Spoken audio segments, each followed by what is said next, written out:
மாணவர்களே, இன்றைய வகுப்பில் இந்த செகண்ட் சாப்டர் காம்ப்ளெக்ஸ் நம்பர்ஸில் யூனிட் 2.5ல் எக்ஸாம்பிள் 2.9 பார்ப்போம். இதில் என்ன கேட்குறாங்கன்னா, இந்த Z1, Z2, Z3 அப்படின்னு 3 காம்ப்ளெக்ஸ் நம்பர்ஸ் கொடுத்துட்டு modulus of Z1, modulus of Z2, modulus of Z3, modulus of Z1 plus Z2, modulus of Z1 plus Z3, modulus of Z2 plus Z3, modulus of Z1 minus Z3 ஆகியவற்றை காண்க அப்படின்னு சொல்லிட்டு கடைசியாக ஒரு question கேட்குறாங்க. Modulus of Z1 plus Z3 is equal to modulus of Z1 plus modulus of Z3 ஏன் அப்படின்னு கேட்குறாங்க. நார்மலாக இந்த இடத்துல ட்ரையாங்கிள் இன்இக்வாலிட்டி வரும். அதாவது modulus of Z1 plus Z3 is less than or equal to modulus of Z1 plus modulus of Z3 அப்படின்னு வரும். ஆனால் இந்த கேஸில் ஈக்குவல் வருது, அது ஏன் அப்படின்னு கேட்குறாங்க. அதுக்கான ரீசன் பார்ப்போம். இப்போ கொடுத்த கொஷின்லேருந்து அவங்க ஃபஸ்ட் என்ன கேட்குறாங்க, மாடுலஸ் ஆஃப் Z1 கேட்குறாங்க. அப்போ Z1 ஈக்குவல் டு என்னது, 3 + 4i. therefore modulus of Z1 is equal to root of real part square 3 square plus imaginary part square, அதாவது 4 square, that is equal to 3 square 9, 4 square 16, கூட்டிங்கன்னா 25, root எடுத்தால் 5. அப்போ modulus of Z2 வந்து 5.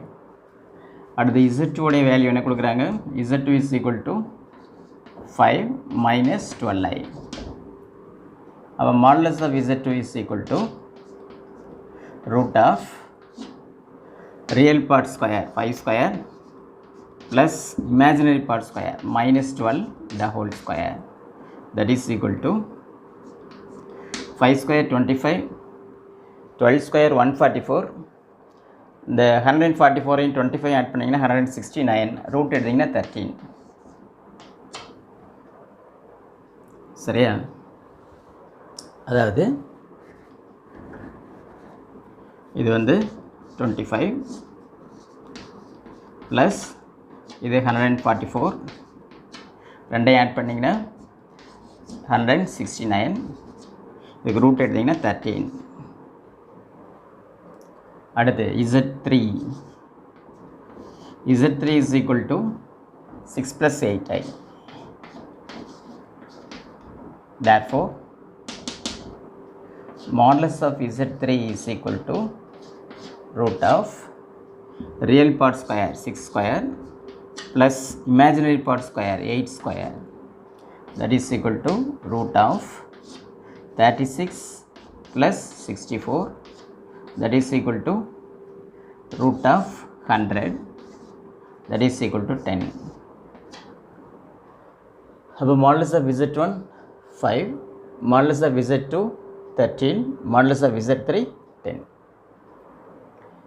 இப்போ modulus of Z1 plus Z2, modulus of Z1 plus Z2, that is equal to modulus of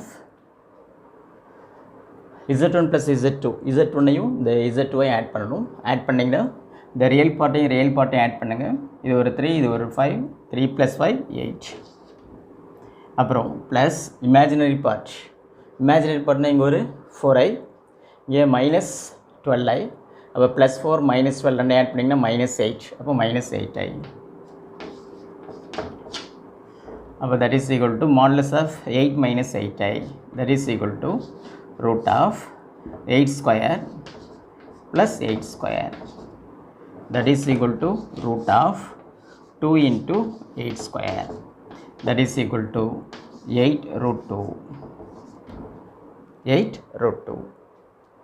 அடுத்து modulus of Z2 plus Z1 plus Z3, Z1 plus Z3, that is equal to modulus of Z1 Z3 add பண்ணுங்க. இது ஒரு 3, அது ஒரு 6, 6 + 3 9. அடுத்து imaginary part, இது ஒரு 4i, இது ஒரு ப்ளஸ் 8i, அப்போ ப்ளஸ் 12i, அப்போ 9 + 12i. அப்போ modulus of 9 + 12i, that is equal to root of real part square 9 square plus imaginary part square 12 square, that is equal to root of 9 square 81 plus 12 square 144. ரெண்டையும் add பண்ணிங்கன்னா root of 4 + 1 5, 4 + 8 12, 2 balance 1 + 1 2, 125. that is equal to 15. root of 225 வந்து 15 z1 + z3. அடுத்து என்ன வேணும்? modulus of z2 + z3, modulus of z2 + z3, that is equal to modulus of z2 z3 add பண்ணுங்க. இது +5, இது ஒரு +6, அப்போ +11. அப்புறம் இது -12, இது ஒரு +8, அப்போ -4, -4i. that is equal to root of real part square 11 square plus imaginary part square -4 the whole square. that is equal to root of 11 square 121 plus 4 square 16. that is equal to root of 6 + 1 7, 2 + 1 3, 1 137. 6 + 1 7, 3 1, அப்போ 137. இப்போ என்னென்ன கண்டுபிடிக்கணும்? இன்னும் modulus of z1 - z3, modulus of z1 - z3.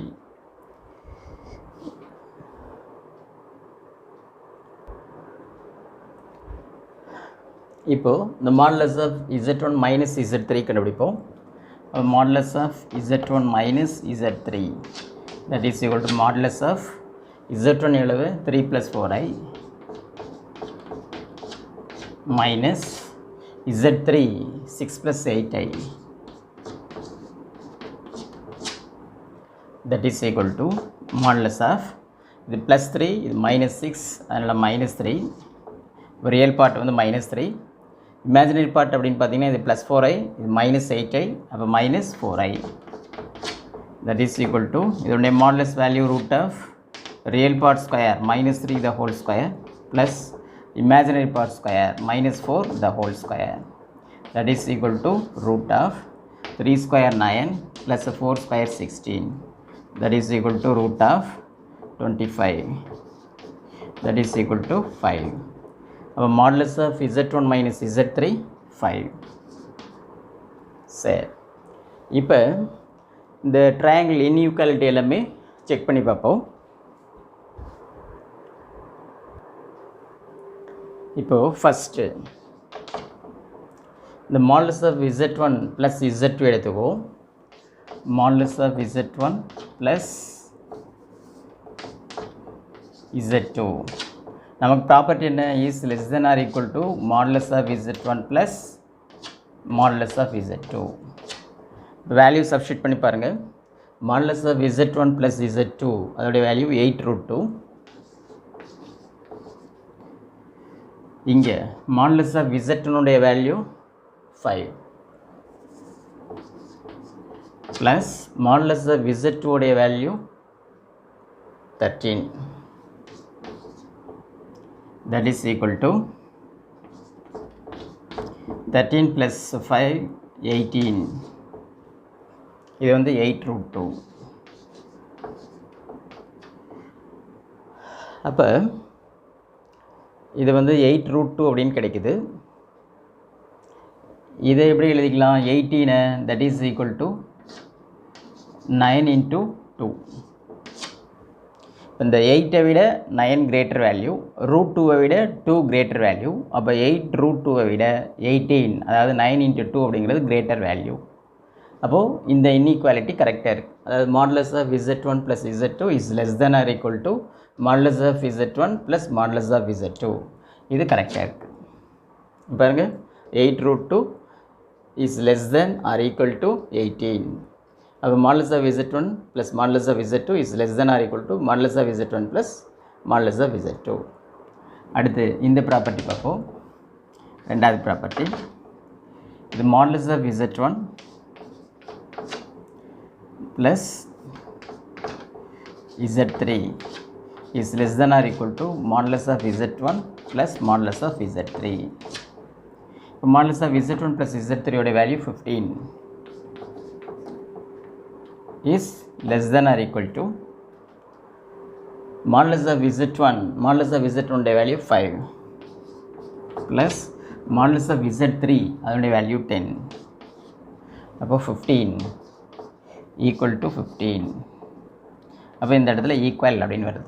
அப்போ இது மட்டும் modulus of Z1 plus Z3 is equal to modulus of Z1 plus Z3. அதான் உங்கள் கொஷினாக கேட்டிருக்காங்க. Modulus of Z1 plus Z3 is equal to modulus of Z1 plus modulus of Z3 ஏன் அப்படின்னு கேட்டிருக்காங்க. இப்போ அதே மாதிரி தான் வந்திருக்கு. இது ஏன் அப்படின்னு பார்ப்போம். சரியா? மற்றெல்லாம் ட்ரையாங்கிள் இன்ஈக்குவாலிட்டி, அது கரெக்டாக இருக்குது. இது மட்டும் ஈக்குவல் அப்படின்னு வருது. சரி, இதோடைய ரீசன் பார்ப்போம். அடுத்து இப்போ இதுக்கு என்ன ரீசன் அப்படின்னு கேட்டால், இப்போ இந்த Z1ஐயும் Z3ஐயும் கம்பேர் பண்ணுங்கள். Z1 வந்து எப்படி இருக்குது, 3 + 4i அப்படின்ட்டு இருக்குது. Z2 எப்படி இருக்குது, 6 + 8i அப்படின்ட்டு இருக்குது. இந்த 6 + 8iயில் காமன் ஃபேக்டர் இருக்குது. அந்த காமன் ஃபேக்டர் என்னென்னா 2. அந்த காமன் ஃபேக்டர் வெளியில் எடுத்துட்டிங்கன்னா 2 × 3 + 4i அப்படின்னு கிடைக்குது. அப்போது Z3 = 2 × 3 + 4iன்னு கிடைக்குது. இந்த இடத்துல 3 + 4i அப்படிங்கிறது எதனுடைய வேல்யூனா Z1 உடைய வேல்யூ. அப்போ இது எப்படி எழுதிக்கலாம், Z3 is equal to 2 × Z1 அப்படின்னு எழுதிக்கலாம். தட் இஸ் ஈக்குவல் டு 2ங்கிறத ஒரு கான்ஸ்டன்ட் அப்படின்னு வச்சுக்கிட்டா KZ1. அப்போ Z3 is equal to KZ1. K belongs to positive real numbers. அப்போ எந்த ஒரு பாசிட்டிவ் ரியலுக்கும் ஒரு காம்ப்ளெக்ஸ் நம்பரை இன்னொரு காம்ப்ளெக்ஸ் நம்பருடைய ஸ்கேலர் மல்டிப்ளிகேஷனை எழுத முடிந்தால் அந்த மாதிரி சிச்சுவேஷனில் இந்த ட்ரையாங்கிள் இன்ஈக்குவாலிட்டி எப்படி கிடைக்கும் அப்படின்னா ஈக்குவல் அப்படின்னு கிடைக்கும். அதாவது Z3 அப்படிங்கிற காம்ப்ளெக்ஸ் நம்பரை எப்படி எழுதலாம், Z1 × 2, அதாவது Z1 × K. இந்த இடத்துல Kங்கிறது கான்ஸ்டன்ட் மாறிலி. அந்த மாறிலி எப்படி இருக்கணும், பிலாங்ஸ் டு R+, அதாவது மிகை மெய்யெண்ணாக இருக்கும் பொழுது இந்த இன்ஈக்குவாலிட்டி எப்படி மாறும்னா ஈக்குவல் அப்படின்னு மாறிடும். சரி, அது பார்ப்போம். அடுத்து இதுக்கு செக் பண்ணி பார்ப்போம். இதில் என்ன இருக்குது, Z2 + Z3.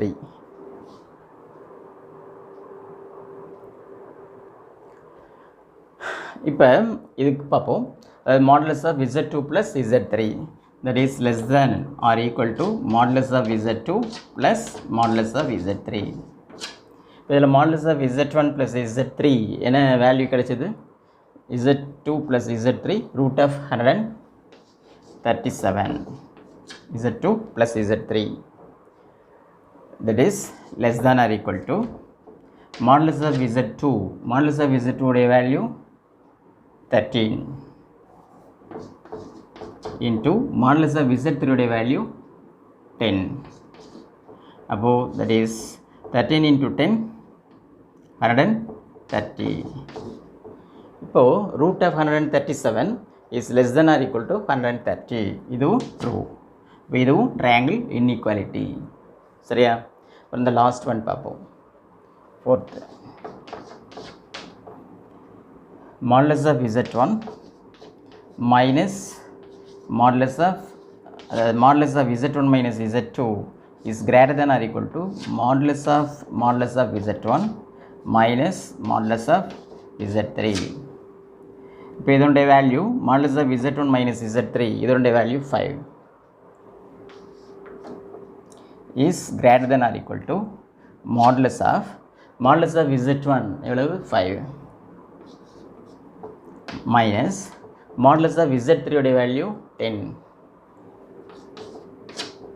that is 5 is greater than or equal to modulus of -5. ஒரு modulus of -5 உடைய வேல்யூ 5. that is இது ஈக்குவல் 5 = 5.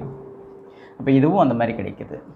அப்போ எந்தெந்த ரிசல்ட் அந்த மாதிரி கிடைச்சிது, இந்த modulus of Z1 plus Z3 இதுவும் modulus of Z1 minus Z3 இதுவும், இந்த ரெண்டு ரிசல்ட்டும் ட்ரையாங்கிள் இன்ஈக்குவாலிட்டியாக கிடைக்காம ஈக்குவல் அப்படின்னு கிடைச்சிது. அதற்கான ரீசன் என்ன அப்படின்னு கேட்டால், இங்கேயும் Z1 Z3 பயன்படுத்தியிருக்கோம், இங்கேயும் Z1 Z3 பயன்படுத்தியிருக்கோம்.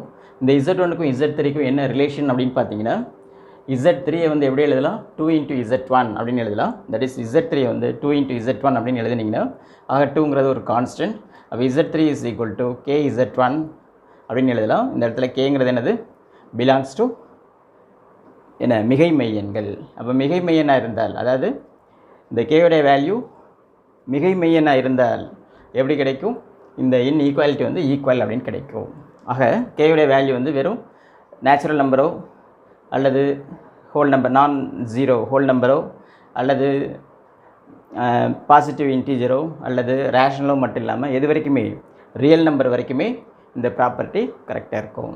அப்போ எப்பெல்லாம் வந்து நீங்கள் 2 காம்ப்ளெக்ஸ் நம்பரை எடுத்துகிட்டு அதில் ஒரு காம்ப்ளெக்ஸ் நம்பரை இன்னொரு காம்ப்ளெக்ஸ் நம்பருடைய ஸ்கேலர் மல்டிப்ளிகேஷனை எழுத முடியுமோ இந்த இடத்துல ஸ்கேலரோட வேல்யூ எப்படி இருக்குன்னா பாசிட்டிவ் ரியல் நம்பராக இருக்கணும், நெகட்டிவாக இருக்கக்கூடாது. நெகட்டிவ் ரியல் நம்பராக இருந்தால் இந்த இன்ஈக்குவாலிட்டியில் எப்படி தான் கிடைக்கும் இன்ஈக்குவாலிட்டியாகவே தான் கிடைக்கும், ஈக்குவலாக கிடைக்காது. அப்போ இதுதான் ரீசன். அப்போ 2 காம்ப்ளெக்ஸ் நம்பரில் ஒரு காம்ப்ளெக்ஸ் நம்பரை இன்னொரு காம்ப்ளெக்ஸ் நம்பருடைய ஸ்கேலர் மல்டிப்ளிகேஷனாக எழுதும் பொழுது அந்த ஸ்கேலருடைய வேல்யூ எப்படி இருக்கணும் பாசிட்டிவ் ரியல் நம்பராக இருக்கணும். இது ரொம்ப முக்கியமான condition. K belongs to R positive. R பாசிட்டிவாக இருந்தால் மட்டும் நமக்கு என்ன கிடைக்கும் இந்த ட்ரையாங்கிள் இன்ஈக்குவாலிட்டி வந்து ஈக்குவல் அப்படின்னு கிடைக்கும். சரியா? இது வேணால் மற்ற சம்ஸ்லாம் நீங்கள் செக் பண்ணி பாருங்கள், சரியாக இருக்கும். சரி, அடுத்த கிளாஸில் பார்க்கலாம்.